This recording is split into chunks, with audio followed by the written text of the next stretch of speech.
Hello दोस्तों, स्वागत है आप सभी का इस चैनल पे। और यहाँ पे हम लोग बात कर रहे हैं आपका रेलवे एनटीपीसी एग्जाम के बारे में, जिसमें हम लोग देख रहे हैं आपका प्रीवियस ईयर पेपर एनालिसिस। एक बात याद रखना, जितना भी पेपर हो चुका है ना आपका एनटीपीसी का सारा पेपर का math, reasoning, general science, general awareness अगर आप देख लेते हो तो आपको एग्जैक्ट आइडिया लग जाएगा कि पूछता क्या है, किस सेक्शन पे मुझे ज्यादा मेहनत करना चाहिए और किस सेक्शन को मुझे लीव कर देना चाहिए।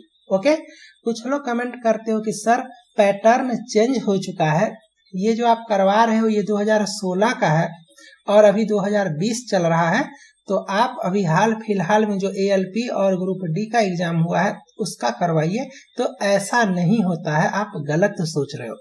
पैटर्न कुछ चेंज नहीं हुआ है। पैटर्न चेंज किसको बोलते हैं? जैसे कि आपका एएलपी का पेपर 2 जो हुआ था आपका, जिसमें बेसिक साइंस एंड इंजीनियरिंग और इंजीनियरिंग ड्राइंग आपका इंक्लूड किया था, उसको बोलते हैं पैटर्न चेंज करना। एनटीपीसी का आप 2016 का पेपर देखो और एनटीपीसी का अभी का आप एडवर्टाइजमेंट देखो, वहां पे आपको मैथ पढ़ना है, रीजनिंग पढ़ना है, जनरल साइंस पढ़ना है, फिजिक्स केमिस्ट्री बायोलॉजी पढ़ना है। जब सब कुछ पढ़ना ही है तो पैटर्न कहाँ से चेंज हो गया? अगर टाइम एंड वर्क का क्वेश्चन आपका 2016 में आया था तो टाइम एंड वर्क से क्वेश्चन आपका 2020 में भी आएगा। ठीक है, तो आप लोग फॉलो करते रहो, हर एक इम्पोर्टेंट इंस्ट्रक्शन और गाइडलाइंस आपको मैं लेक्चर के थ्रू आपको देते रहूंगा। तो मैंने मैथ का कंप्लीट कर दिया था, ये 2 अप्रैल 2016 का सेकेंड शिफ्ट का पेपर है, जिसमें मैथ मैंने कंप्लीट कर दिया था। ये है आपका रीजनिंग और इसके बाद जो है सो आपका आएगा general science plus general awareness, और उसके बाद ये पेपर आपका पूरी तरह से कंप्लीट हो जाएगा। और इस पेपर का टेस्ट मैं आपको दूंगा टेस्ट फॉर्मेट में, जहां पे आपको बोथ लैंग्वेज में पेपर होगा, क्वेश्चन हिंदी में भी होगा और इंग्लिश में भी होगा। ये पूरा पेपर कंप्लीट करने के बाद आप सभी का काम है टेस्ट सीरीज को अटेम्प्ट करना। 2 अप्रैल 2016 सेकेंड शिफ्ट का टेस्ट सीरीज आप लोगों को अटेम्प्ट करना है और इस लेक्चर को देखने के बाद आप सभी को 90 प्लस स्कोर करना है उस टेस्ट सीरीज में। मैं प्रिपरेशन आपको अपने हिसाब से करवाऊंगा और जैसे जैसे करवाऊंगा ना आपका प्रिपरेशन काफी अच्छा हो जाएगा।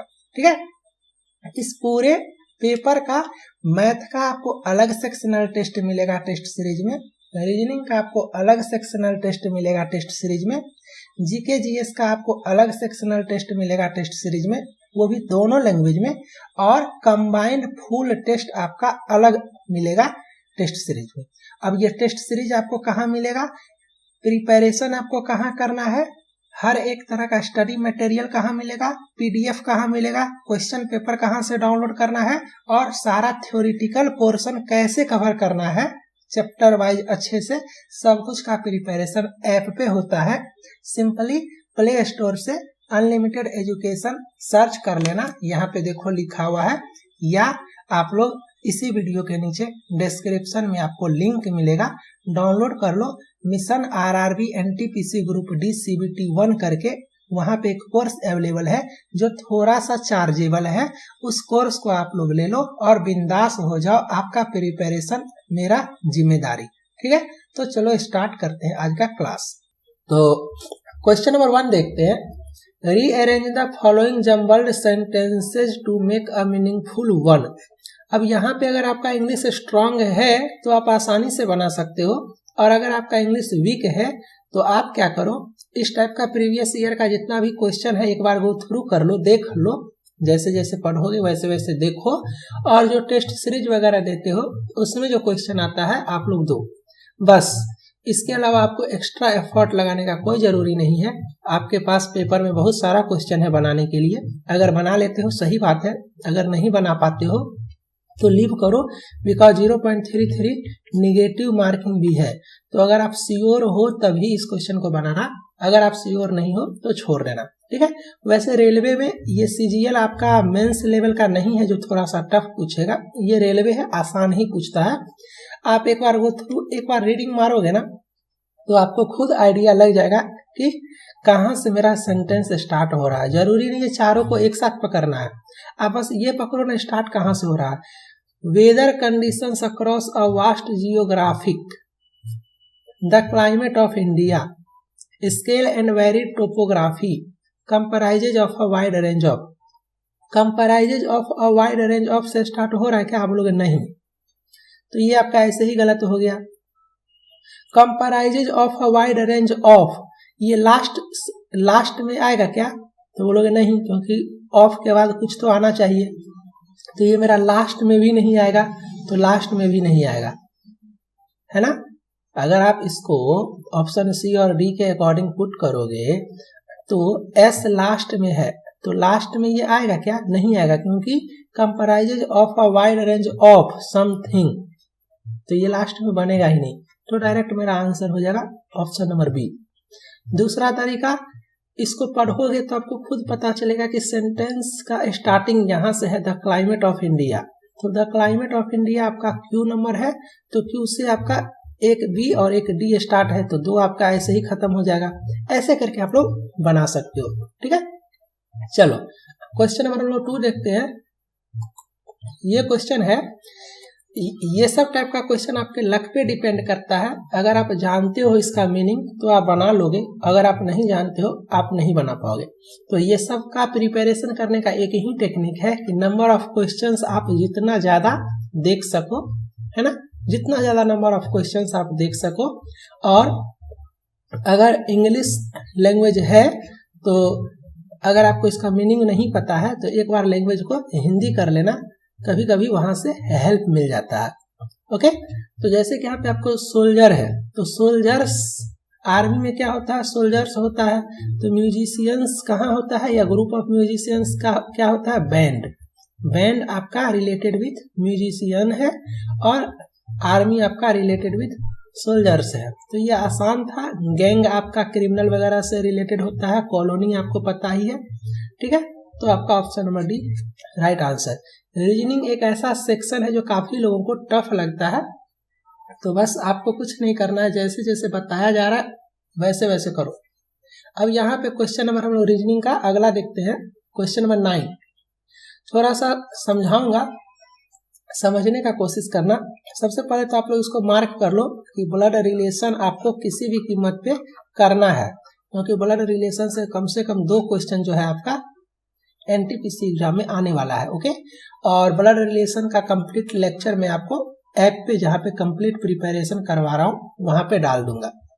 अब ब्लड रिलेशन बनाते कैसे ये सोचो। यहाँ पे 2 तरीका है बनाने का। Ram said Sita is my paternal great grandfather. Great grandfather मतलब समझते हो क्या होता है? फादर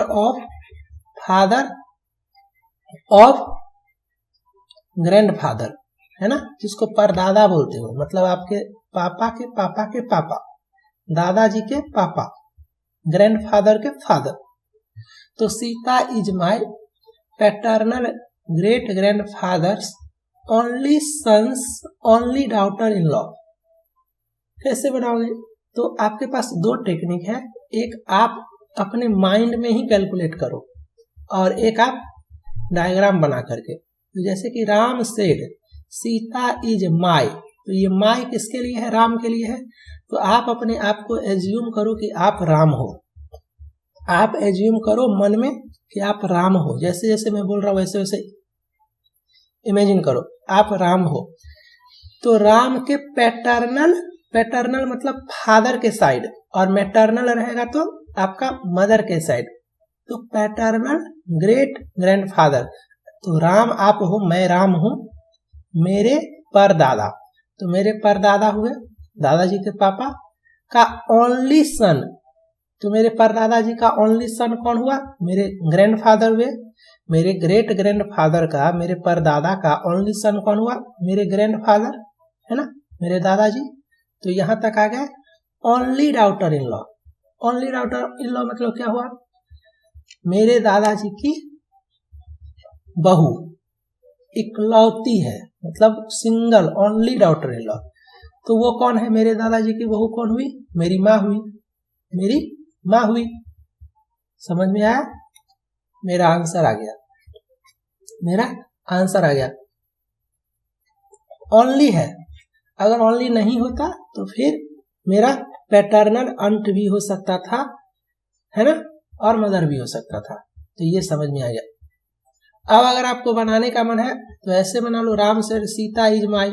तो यहाँ पे राम है, यहाँ पे राम है, तो राम का पैटर्नल फादर के साइड से ग्रेट, तो ये फादर, ये ग्रैंड फादर और ये ग्रेट ग्रैंड फादर, और फादर है प्लस है, तो यहाँ पे प्लस कर देते हैं, यहाँ पे प्लस कर देते हैं हम लोग, प्लस, ताकि पता चले कि ये मेल है।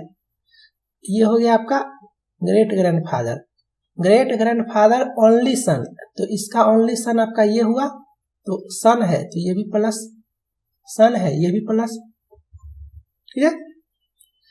इसका ओनली डॉटर इन लॉ, तो ये मेरा फादर है तो इसको प्लस ले लेते हैं, और ये मेरा मदर है ये माइनस ले लेते हैं। तो अभी अपने लोग यहाँ पे हैं, और इसका ओनली डॉटर इन लॉ, तो ओनली डॉटर इन लॉ ये हुई ना, ये हुई ना ओनली डॉटर इन लॉ, है ना, ओनली, तो एक पापा एक मम्मी, तो ये आपका राम का कौन लगता है, तो मदर, है ना, यही है आपका सीता। तो ये आपको समझ में आ गया। चलो इस तरह से काफी आसान है, अभी आपको समझना है, हो सकता है आपको टफ लगेगा, बट 2 4 5 सेट देख लोगे, कुछ क्वेश्चंस प्रैक्टिस कर लोगे, आपको आसान लगने लगेगा। क्वेश्चन नंबर 14 देखो, फिर ये भी आपका ब्लड रिलेशन से ही पेपर आया है। How is Sameer related to Akbar if Sameer introduced Akbar as his maternal grandmother's only sons son. Same type का क्वेश्चन। यहाँ पे क्या करते हैं, पहले इमेजिन करते हैं, इफ समीर इंट्रोड्यूस कर रहा है अकबर को, ठीक है, Akbar as his maternal grandmother's, तो अकबर है, अकबर का मैटरनल ग्रैंड मदर मतलब नानी, मैटरनल ग्रैंड मदर, नानी का ओनली सन, तो नानी का ओनली सन कौन होगा, मामा, मैटरनल अंकल, मामा ओनली सन, और उसका सन कौन होगा, मामा का लड़का, लड़की नहीं लड़का, तो ममेरा भाई, है ना, ममेरा भाई जिसको कजन बोलते हो। तो अब पूछ रहा है आपसे कि अकबर और समीर में क्या रिलेशन है, तो कजन का रिलेशन है, सिंपल, ठीक है। वैसे भी आपका चचेरा भाई, ममेरा भाई, फुफेरा भाई को कजन बोला जाता है, कजन ब्रदर, कजन सिस्टर नहीं होता है, ओनली कजन होता है। तो ये आपको एक टेक्निक पता चला।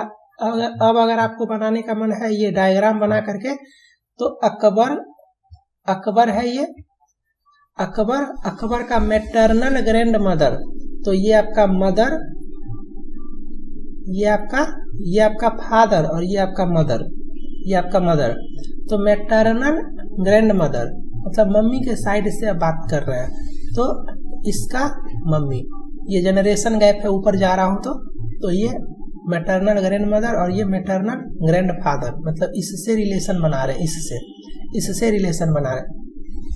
तो मैटरनल ग्रैंड मदर का ओनली सन, तो मैटरनल ग्रैंड मदर का ओनली सन, तो हम लोग ये डॉटर है और ये इसका हस्बैंड है, तो ओनली सन, ऐसे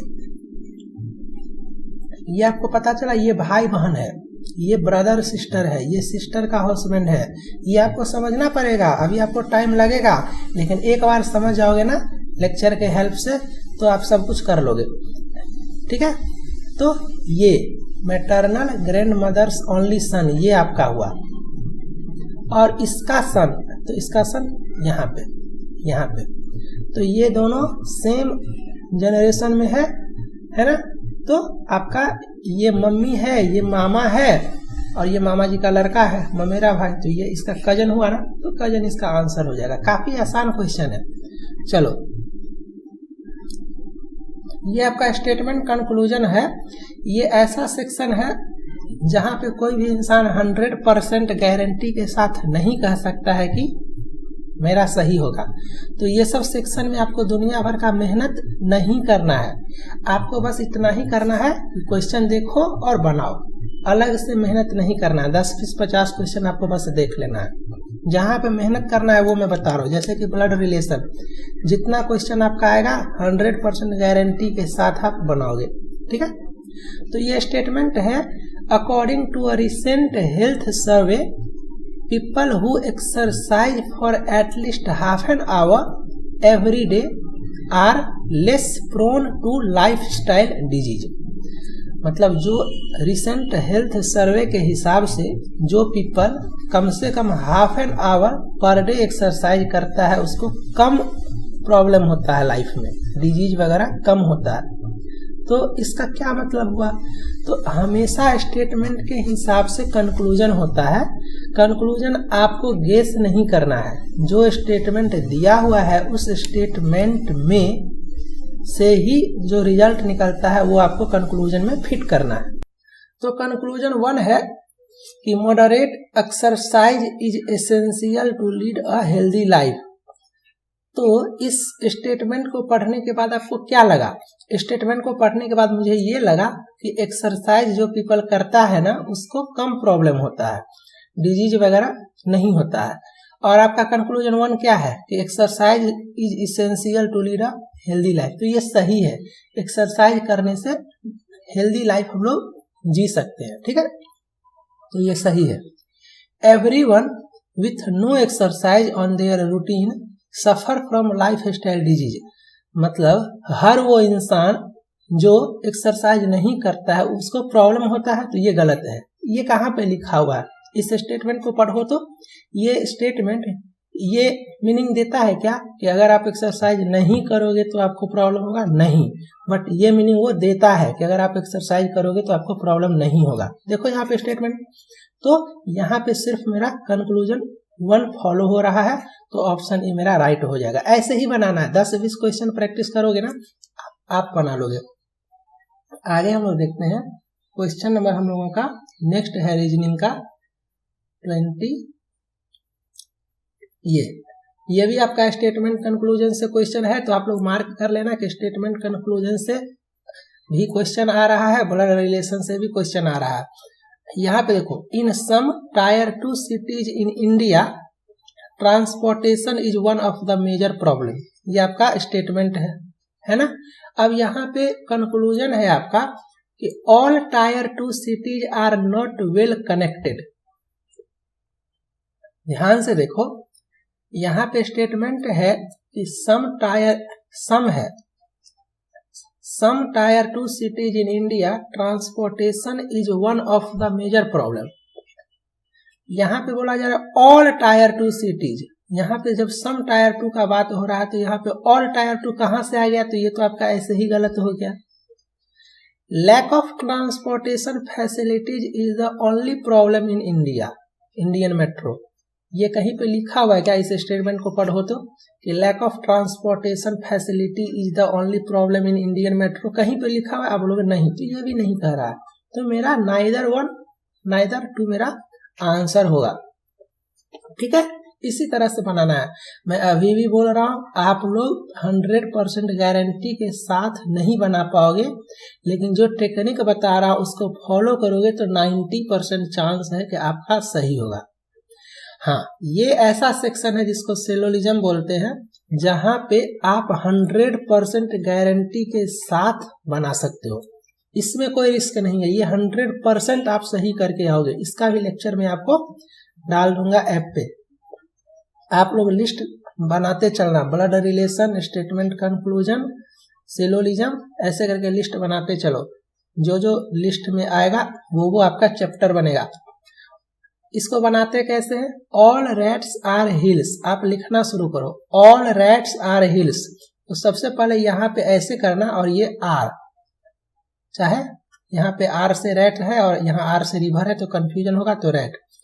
ऑल रैट्स आर हिल्स हमेशा कॉमन करके करना। ऐसे आपको कुछ लोग ऐसे बताएंगे, ऐसे ऑल रैट्स आर हिल्स, लेकिन ऐसे मत करना, कॉमन करना।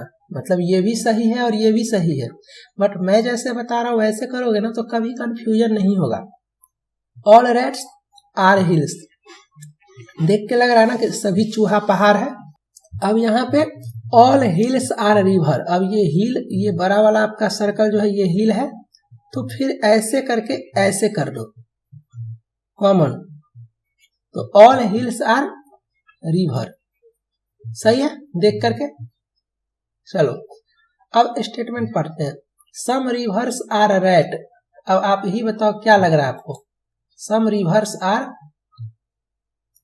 रेड, देखो तो सम रिवर आर रेड तो है, ये पूरा रिवर है आपका, तो ये वाला पोर्शन भी तो रिवर में आता है ना, तो सम रिवर आर रेड, तो ये आपका सही है। नो रिवर इज हिल, कोई भी रिवर जो है वो हिल नहीं है, गलत है, क्योंकि यहाँ पे तो कुछ रिवर आपका हिल में आता है, तो ये गलत। All hills are red, all hills, hills तो पूरा है, ये पूरा रेड के अंदर है, नहीं है, ये भी गलत है। और no river is a red, ये भी गलत है। और वैसे भी यहाँ पे सिंगल ऑप्शन करेक्ट है, तो जब मुझे पता है कि मेरा ए सही हो गया तो बाकी के बारे में मुझे चेक करना ही नहीं है, ए आंसर। ठीक है, समझ में आ गया, काफी अच्छा बात है। नहीं समझ में आया 5-10 क्वेश्चन प्रैक्टिस करोगे और कंप्लीट थ्योरी देखोगे, समझ में आ जाएगा। अब यहाँ पे हम लोग क्वेश्चन नंबर आगे देखते हैं 27। तो 27 देखते हैं। देखो ये क्वेश्चन, देखो ये आपका कोडिंग डिकोडिंग से है। मदर के लिए कोड आपका ये लिखा हुआ है और आपसे पूछा जा रहा है इसका कोड।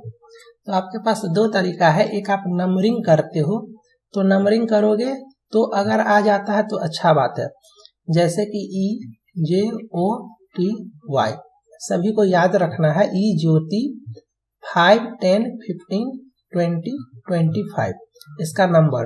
अब अगर आप ये याद कर लोगे ना तो आपको ये आसानी से इसका नंबर आप राइट कर सकते हो। कुछ लोग होते हैं जो आपका पूरा का पूरा नंबर लिखेंगे, पूरा का पूरा नंबर राइट करेंगे, लेकिन जरूरी नहीं है कि आपको सारे का नंबर राइट करना है, बस आपको ऑप्शन रिजेक्ट करना है कैसे भी करके।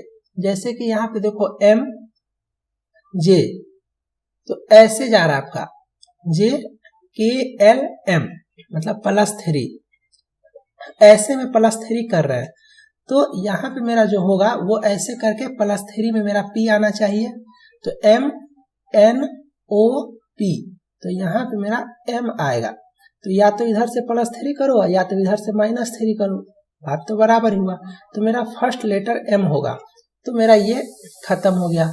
अब यहाँ पे सेकंड का चेक करते हैं, MNOPQR, ये +3 हो रहा है, तो यहाँ पे भी +3 करते हैं, यहाँ से ऐसे करके +3 करते हैं, तो RSTU, तो ये आपका U आया, तो मेरा ये यहाँ पे U आया, तो मेरा ये सही हो गया, ये दोनों गलत हो गया। डायरेक्ट आंसर करेंगे निकलेंगे, इसके आगे मुझे चेक करना ही नहीं है। अगर आपको क्रॉस चेक करना है तो आप नोटिस करोगे कि यहाँ पे ये जो आपका MOTHER और यहाँ पे JRQKVU है ना, वो के कुछ इस तरह से है। पहले आपका गया है -3, फिर आपका गया है +3, फिर आपका गया है -3, फिर आपका गया है +3, फिर आपका गया -3, फिर आपका गया है +3, ऐसे करके आपका गया है। तो उसी तरह से आप बैठाओगे और आपका आंसर आ जाएगा।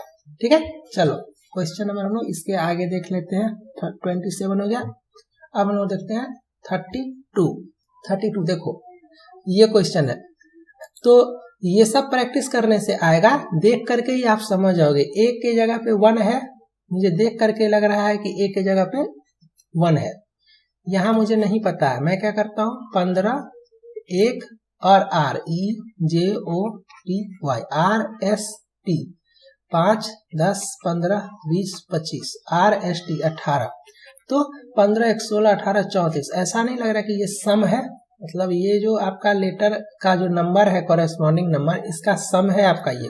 तो मैं क्या करता हूँ 18, 15, 1, 18, 18, 18, 36, 1, 37 और 15, 47 और 5, 52, आपका ये सम करोगे आंसर आ जाएगा। ये सब क्वेश्चन तो किसी भी कीमत पे आपको एग्जामिनेशन हॉल में नहीं छूटना चाहिए। ठीक है, चलो अब क्वेश्चन नंबर 33, ये भी आप रीजनिंग का क्वेश्चन कह सकते हो, साइंस से रिलेटेड। आपसे पूछा जा रहा है odd one out. Odd one out से ये क्वेश्चन है, odd one out. Odd one out आपका इंपॉर्टेंट हो गया, स्टेटमेंट कंक्लूजन आपका इंपॉर्टेंट हो गया, ब्लड रिलेशन आपका इंपॉर्टेंट हो गया, है ना, कोडिंग डिकोडिंग आपका इंपॉर्टेंट हो गया, एनालॉजी वगैरह आपका इंपॉर्टेंट हो गया। तो एल्यूमिनियम, आयरन, कॉपर ये देख करके नहीं लग रहा तीनों मेटल है, और ब्रास आपका अलॉय है, तो ब्रास इस क्वेश्चन का राइट आंसर हो जाएगा। ठीक है, चलो इसके आगे देखते हैं क्वेश्चन नंबर हम लोग 37 आपका ये रीजनिंग का नहीं है, ये साइंस वगैरह का है। ठीक है, चलो आगे देखते हैं। और इधर भी है कोई नहीं, ये मैथ का है। चलो ये सारा मैंने बता दिया, ये मैंने बता दिया आपको। इसके आगे देखते हैं, ये सब आपका जीके। मैं आपका सारा का सारा करवाऊंगा, पूरा का पूरा पेपर मैं आपको कंप्लीट अच्छे से करवाऊंगा, उसका टेंशन आपको नहीं लेना। ये क्वेश्चन देखो, ये रीजनिंग का क्वेश्चन है, ये आपका वेन डायग्राम कह सकते हो, और ये क्वेश्चन काफी आसान होता है। इस क्वेश्चन में 100% मार्क्स आपको गेन करना है, और इस क्वेश्चन को देख करके ही आप खुश हो जाना कि ये मेरा बन गया। मतलब ये समय मेहनत नहीं करना है, ये समय बस मार्क्स उठाना है। ये आपको रिप्रेजेंट कर रहा है ट्रायंगल आपको, जो रीडिंग करता है, सर्कल जो आपका साइकिलिंग करता है, और ये आपका जो ट्रैकिंग करता है। ठीक है, स्क्वायर। अब यहाँ पे देखो, how many persons like reading, तो रीडिंग वाला कौन है, देखो तो रीडिंग वाला है ट्रायंगल। तो पहले आप ट्रायंगल पे फोकस करो, एक साथ ट्रायंगल पे फोकस करो। क्वेश्चन आपका पूछा जा रहा है कि how many persons like reading, तो इस ट्रायंगल के अंदर जितना भी है ना, सारा को ऐड करो, आपका आंसर आ जाएगा। और ये गुड न्यूज है आपके लिए, ये अच्छी बात है कि आपको इंडिविजुअल दे दिया है। क्वेश्चन को अगर टफ बनाना होता तो वो इंडिविजुअल नहीं देता, आपको निकालना पड़ता। तो यहाँ पे बस ऐड करो 43, 31, 12, 44, 28 और 12 स्क्वायर करो। 28, 12, 40, 40, 80, 3, 83, 84, 94, 4, 14, 15, 16, 26 और 44, 26 और 44, 30, 70, 170, 170 आपका राइट आंसर हो जाएगा इस क्वेश्चन का, ऑप्शन नंबर ए। ये क्वेश्चन देखते हैं। इस क्वेश्चन में आपसे पूछा गया how many persons like trekking and reading but not cycling. तो सबसे पहले ट्रैकिंग और रीडिंग, मतलब यहाँ से स्क्वायर और ट्रायंगल। तो स्क्वायर और ट्रायंगल कौन सा है, देखो ये ट्रायंगल है और ये स्क्वायर है। तो सबसे पहले आपको इसमें कॉमन कौन सा है, तो ये आपका कॉमन है, ये आपका कॉमन है। तो आपको इस पे कंसीडर करना है। तो आप बोलोगे सर 28 और 12, तो 28 और 12, बट यहाँ पे बोला जा रहा है कि बट नॉट साइकिलिंग। तो साइकिलिंग आपका सर्कल, तो ये सर्कल वाला को आपको आउट कर देना है, सर्कल वाला को आपको आउट कर देना है। ये 12 हट जाएगा, क्योंकि साइकिलिंग नहीं चाहिए, सिर्फ मुझे रीडिंग और ट्रैकिंग चाहिए। तो मेरा आंसर हो जाएगा 28। ठीक है, तो अब बोलोगे सर 28 कैसे, है ना। तो एक बार पहले अच्छे से फिगर को देखो। अब यहाँ पे आपको कैसे समझना है, यहाँ पे 28 है आपका, ये यहाँ तक ही है। ठीक है, तो आपका आंसर हो जाएगा 28। चलो ऑप्शन नंबर डी आपका राइट आंसर। चलो अब ये क्वेश्चन देखते हैं, how many persons like reading and cycling but not trekking. तो रीडिंग और साइकिलिंग, तो रीडिंग आपका ट्रायंगल है और साइकिलिंग आपका सर्कल है। तो ट्रायंगल और सर्कल, तो ट्रायंगल आपका ये है और सर्कल आपका ये है। तो कॉमन आपका ये दोनों कॉमन है आपका, देखो 31 और 12 आपका कॉमन है, बट आपको नॉट ट्रैकिंग बोला गया है। तो ट्रैकिंग आपका ये था ना, ये, तो इसको बाहर करो, सिर्फ आपका 31 आंसर हो जाएगा। ये सब ऐसा सेक्शन है ना कि 3 क्वेश्चन 3 नंबर, आसानी से फ्री में आपका फालतू का ये नंबर मिल जाएगा बिना मेहनत का। चलो इसके आगे हम लोग देखते हैं, 48 हो गया। अब हम लोग इसके आगे देखते हैं क्वेश्चन नंबर आपका फिर से स्टेटमेंट कंक्लूजन, मतलब स्टेटमेंट कंक्लूजन से तीसरा क्वेश्चन है ये। Success can't be achieved without hard work, ये आपका स्टेटमेंट है, success can't be achieved without hard work. ठीक है, अब conclusion, every hard working person is successful. ध्यान दो, every hard working person is successful, ये सही है क्या? कहीं लिखा हुआ है क्या? तो बोलोगे नहीं। Success can't be achieved without hard work, ये आपका स्टेटमेंट है कि बिना हार्ड वर्क का सक्सेस नहीं मिल सकता है। अब क्वेश्चन देखो, हार्ड वर्क करने से सक्सेस होगा, और कंक्लूजन 2 है कि जितना सक्सेसफुल पर्सन है वो हार्ड वर्किंग है, तो ये आपका सही है। Every successful person is hard working, ये सही है, but every hard working person is successful, ये सही नहीं है। वैसे भी आप लोग देखते होंगे, ये जनरल स्टेटमेंट भी है कि जरूरी नहीं है कि जितना इंसान हार्ड वर्क करता है सबका सब सक्सेसफुल हो जाए, कोई नेसेसरी कंडीशन नहीं है, बट सक्सेसफुल जितना है वो आपका हार्ड वर्किंग है ना, ऐसे कह सकते हो। अगर इसको 1 मिनट के लिए साइड करो, मैं आपको इसका मीनिंग समझाता हूँ वेन डायग्राम से। जैसे कि every successful person is hard working, तो अगर ये सक्सेसफुल है तो ऐसे होगा हार्ड वर्किंग में, है ना। तो कह सकते हो ना कि सारा सक्सेसफुल पर्सन हार्ड वर्किंग है, लेकिन सारा हार्ड वर्किंग सक्सेसफुल है नहीं, ऐसे समझो। ये डायग्राम आप ऐसे कभी नहीं कर सकते कि हार्ड वर्किंग अंदर हो जाएगा और सक्सेसफुल बाहर हो जाएगा। विदाउट हार्ड वर्किंग सक्सेसफुल हो ही नहीं सकता है, तो ये सब कहाँ गया, है ना। और नहीं तो कभी कभी निगेटिव से पॉजिटिव बनाना समझते हो ना। Success can't be achieved without hard work, यहाँ भी निगेटिव और यहाँ भी निगेटिव, दोनों को पॉजिटिव करते हैं। Success can be achieved with hard work, ये आपको समझ में आया।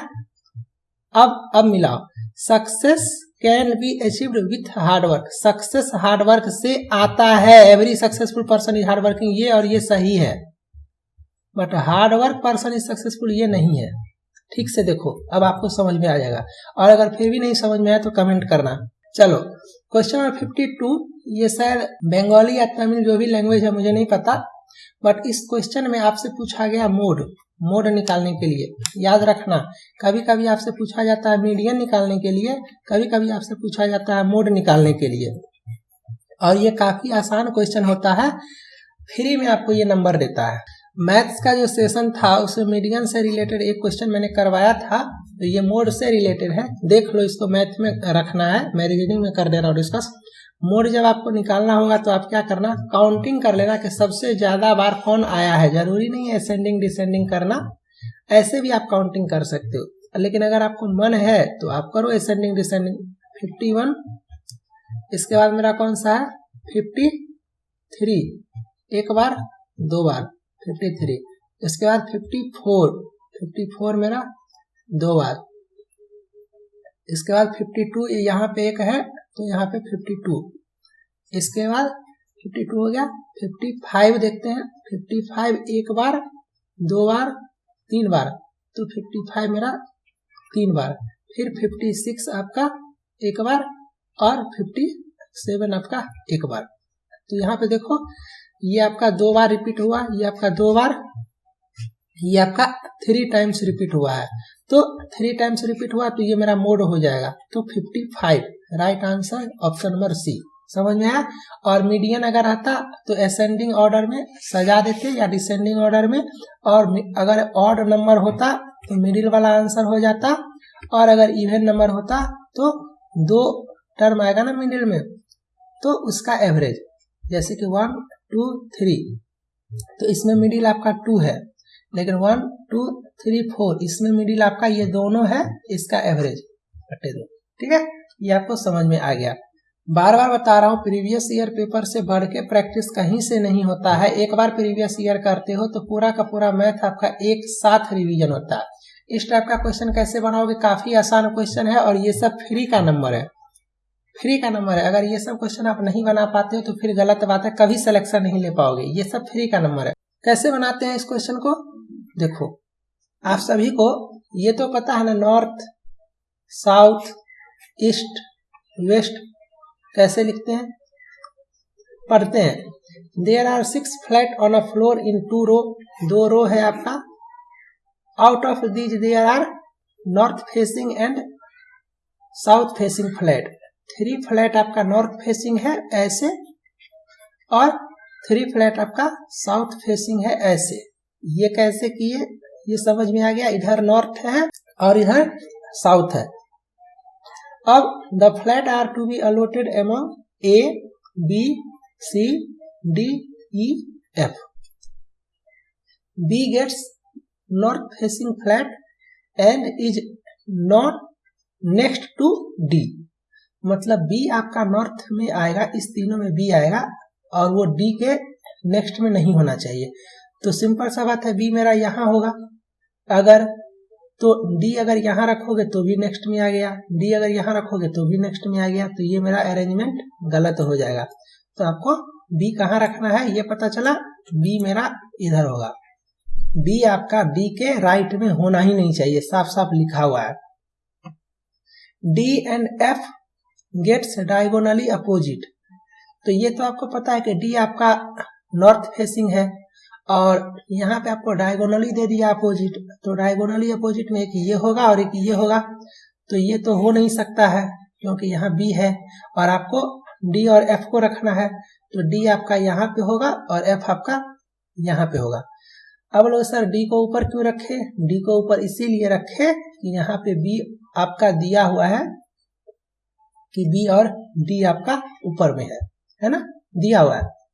चलो उसके बाद C is next to Fatima, तो यहाँ पे फातिमा है और इसके नेक्स्ट में C है तो C कर दिए। N gets south facing flat, ये नहीं भी देता तो भी हम लोग का काम चलता। इवान गेट्स नॉर्थ फेसिंग, यहाँ पे D आ गया, यहाँ पे B आ गया, नॉर्थ फेसिंग एक फ्लैट बचा हुआ, यहाँ पे E आ जाएगा, एक बचा A, वो यहाँ आ जाएगा। आसान सा क्वेश्चन है।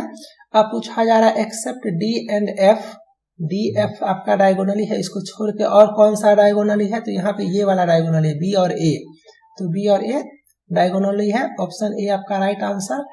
यहाँ पे देखते हैं which of the following pair is exactly opposite to each other, तो opposite to each other E और सी है आपका। यहाँ पे देखो ये ई और सी, डी और ए भी हुआ और बी और एफ भी हुआ, बी एफ ई सी और डी ए, तो तीनों में जो है वो आंसर हो जाएगा। देखो क्या है, तो आपका ई सी ये है, बी एफ और डी ए है तो बी एफ और डी ए है ही नहीं, तो ई सी आपका होगा आंसर।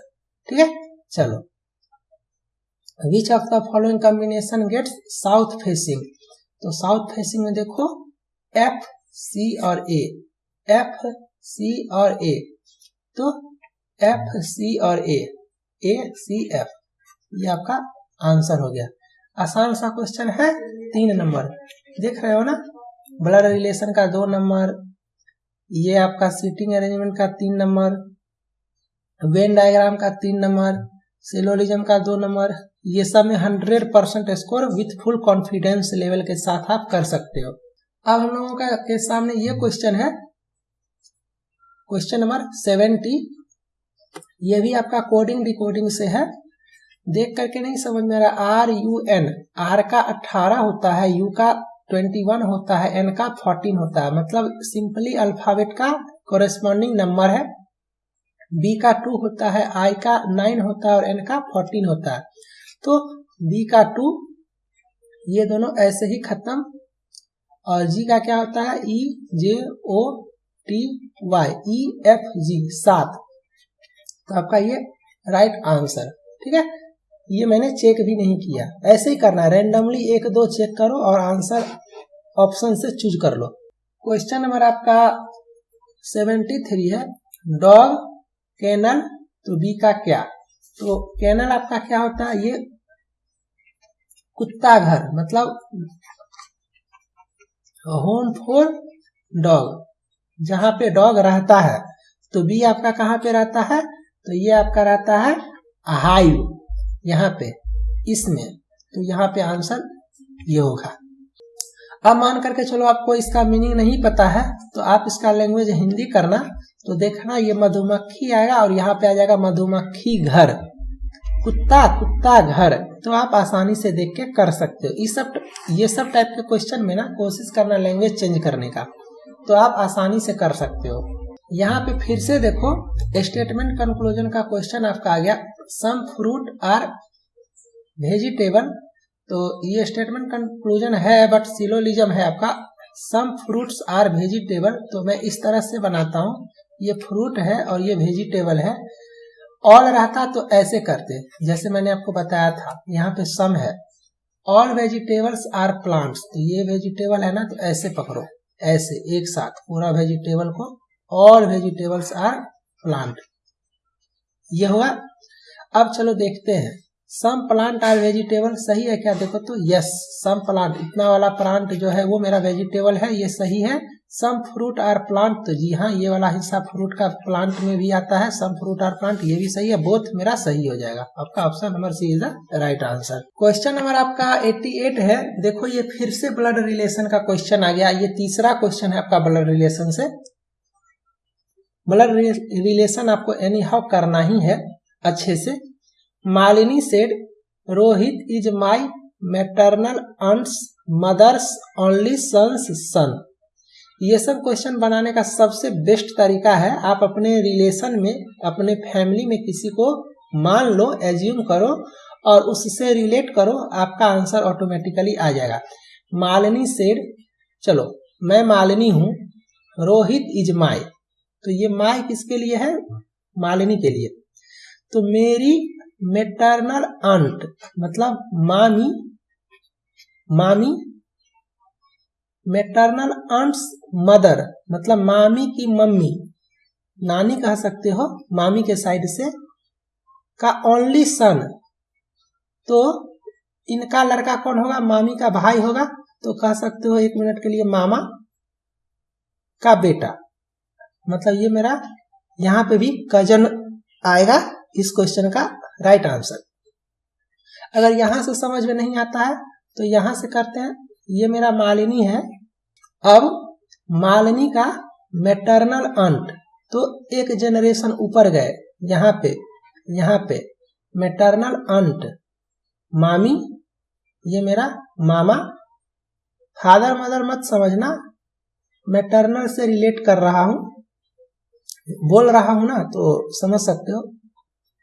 अब मैटरनल अंट का मम्मी मतलब मैटरनल अंट का मदर, तो यहाँ पे इसका ओनली सन, तो फिर जनरेशन नीचे, यहाँ पे ओनली सन, ये दोनों क्या है, सिस्टर ब्रदर, सिस्टर ब्रदर, ये हाउसबैंड, ऐसे समझो, ठीक है। ये आपको पता चला, ओनली सन पे आ गया, इसका ओनली सन मतलब एक जनरेशन नीचे, यहाँ पे ये सन, ये मेरा मालिनी। तो सबसे पहली बात की जब सेम जनरेशन में हो तो मदर होगा ही नहीं, डॉटर होगा ही नहीं। जनरेशन में अगर आप हो तो सेम जनरेशन में क्या हो सकता है, सिस्टर, ब्रदर, हाउसबैंड, वाइफ, कजन, यही हो सकता है ना। तो डॉटर होगा ही नहीं, ये एक जनरेशन नीचे चला गया और मदर एक जनरेशन ऊपर चला गया, मेरा आंसर सेम जनरेशन में आ रहा है। ऊपर से मालिनी फीमेल है और ये रोहित आपका मेल है, तो यहाँ पे ऐसे समझो, और ऊपर से ये मदर, मैटरनल, अंट, मैटरनल, ये सब आ रहा है, तो अपना सिस्टर ब्रदर हो ही नहीं सकता है, तो ये आपका कजन ही होगा। ये सब क्वेश्चन ऐसे ही बनाना, ये शॉर्टकट तरीका हुआ। अब अगर आप अच्छे से राइट करके फ्लो डायग्राम बनाओगे तो सिर्फ वेस्टेज ऑफ टाइम बोलते हैं। एनी हाउ आपको क्वेश्चन बनाने से मतलब होना चाहिए। ये क्वेश्चन देखो, ये क्वेश्चन आपका इस तरह से है, 3 3 6, तो m + 1n e भी, यहाँ पे n -1 m t g, ऐसा लग रहा है कि कोई रिलेशन मेरा नंबर से है ही नहीं। तो ये सब टाइप का क्वेश्चन आपको कंफ्यूज करने के लिए होता है। अब सारे का नंबर आप राइट करोगे, फिर इसका नंबर राइट करोगे, फिर बैठाने का कोशिश करोगे, 2-4 मिनट आपका बर्बाद हो जाएगा, फिर बनेगा नहीं, छोड़ दोगे डिप्रेशन में आकर के। कभी कभी आपको क्या करना है, अपना लॉजिक लगाना है। मैंने बार बार बोला है, ये भी कोडिंग डिकोडिंग का क्वेश्चन है। जब आपको आसानी से नंबर पे ना बैठे ना, तो कुछ और सोचो, ये कोडिंग डिकोडिंग है। और भी तरीका है, यहाँ पे आर को आई लिखा है, तो यहाँ पे भी आर को आई लिखेगा ना, तो 1 2 3, ये मेरा गलत हो गया, और कुछ है क्या देख लेते हैं। यहाँ पे, यहाँ देखो आर, तो यहाँ पे भी आई होना चाहिए। यहाँ आर को आई लिखा है तो यहाँ पे भी आर को आई होना चाहिए। सेकेंड नंबर आई, ये यहाँ ऐसा ही, ये गलत हो गया। अब मेरा ये 2 बचा हुआ है, ये गलत, ये गलत। और कहीं कुछ है चेक कर लेते हैं। ओ के लिए एल लिखा है तो ओ के लिए एल होना चाहिए। यहाँ पे एल है, यहाँ पे एल है। यहाँ पे ओ के लिए एल होना चाहिए तो यहाँ पे भी एल है, यहाँ पे भी एल है। अभी भी हम लोग नहीं पकड़ पा रहे हैं। और कुछ है, और कुछ है ई के लिए भी लिखा है, ई के लिए भी है कोड, तो यहाँ पे ई के लिए भी होना चाहिए। 5th नंबर पे 3 2 5, यहाँ पे भी, यहाँ पे एफ, ये गलत हो गया, ये सही हो गया। रैंडमली सेलेक्ट करना है और आंसर करना है, ठीक है। तो ये आपको समझ में आ गया कि कैसे करके बनाएंगे। चलो, तो यहाँ पे रीजनिंग आपका कंप्लीट कर दिया मैं, मैथ्स आपका कंप्लीट कर दिया। यहाँ पे देखो टेनिस का कोर्ट, ये तीसरा क्वेश्चन है इस टाइप का, जिसका आपको अगर वर्ड मीनिंग पता है तो आप कर सकते हो। टेनिस आपका कोर्ट में खेला जाता है, तो बॉक्सिंग आपका कहाँ खेला जाता है, तो सभी लोगों को पता होगा, रिंग में। तो यहाँ पे मैं रीजनिंग खत्म करता हूँ। मैंने मैथ्स और रीजनिंग खत्म कर दिया है ना। अब जो है सो एक लेक्चर आएगा जिसमें जनरल साइंस और जीके खत्म करेंगे। और ये 2016 का पेपर है, तो इस पेपर का टेस्ट सीरीज मैंने स्टार्टिंग में बोला है ना, टेस्ट सीरीज बनाया हूँ। यही 100 क्वेश्चन आपका रहेगा इंग्लिश में और हिंदी में, यही 100 क्वेश्चन। मैंने लेक्चर बना दिया, वीडियो सॉल्यूशन, आपने देखा, आपने सीखा। अब आपको आता है कि नहीं, देखने के बाद हर किसी को लगता है कि मैं जानता हूँ, बट जब टेस्ट में दोगे और टाइमर चलेगा और 90 मिनट्स में 100 क्वेश्चंस आपको बनाना होगा, तब एग्जैक्ट आइडिया पता चलेगा कि आपका नॉलेज कितना इंक्रीज हुआ है और आप प्रॉब्लम सॉल्व करने लायक हुए हो या नहीं। तो ये टेस्ट आप सभी को देना है, ठीक है। और जितना भी प्रीवियस ईयर का पेपर है, सारा टेस्ट आ जाएगा टेस्ट सीरीज के फॉर्मेट में। और जो भी पेपर में डिस्कस कर देता हूँ, उसके बाद उसका टेस्ट आप देते हो तो आपको 90+ लाना ही है। फाइनल पेपर में आपका सिलेक्शन जो होगा वो 70+ और 75+ पे होगा, बट अभी आप प्रिपरेशन कर रहे हो तो आपका टारगेट 90+ होना चाहिए। जब पेपर मैंने सॉल्व करवा दिया, ईच एंड एवरी क्वेश्चंस मैंने डिस्कस कर दिया, तब आपको 90+ आना चाहिए। इसमें भी जो 5-10 मार्क्स आपका कम हुआ है वो करंट अफेयर्स की वजह से मैं कर रहा हूँ। मैथ्स और रीजनिंग में 100% स्कोर होना चाहिए, जनरल साइंस में 100% स्कोर होना चाहिए, और जनरल अवेयरनेस या जनरल नॉलेज और करंट अफेयर्स में 2-4 क्वेश्चन लीव करोगे, कोई दिक्कत नहीं है। बट मैथ्स, रीजनिंग और जनरल साइंस में 100% स्कोर होना चाहिए। इस हिसाब से आपको पढ़ाई करना, इतना मेहनत इसीलिए किया जा रहा है कि आपका प्रिपरेशन अच्छा हो सके, ठीक है। तो डिस्क्रिप्शन में ऐप का लिंक है, फटाफट डाउनलोड करो और वेट करो नेक्स्ट लेक्चर का। Bye, thank you.